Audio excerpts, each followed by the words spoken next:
Assalamu alaikum jama'a maza da mata.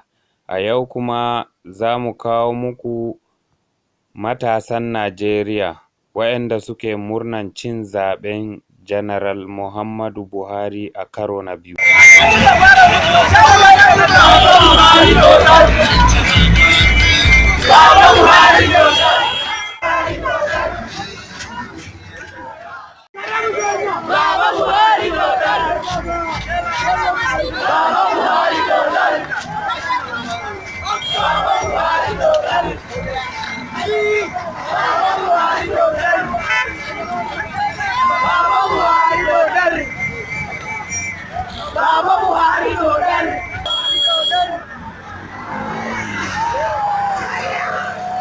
Sai baba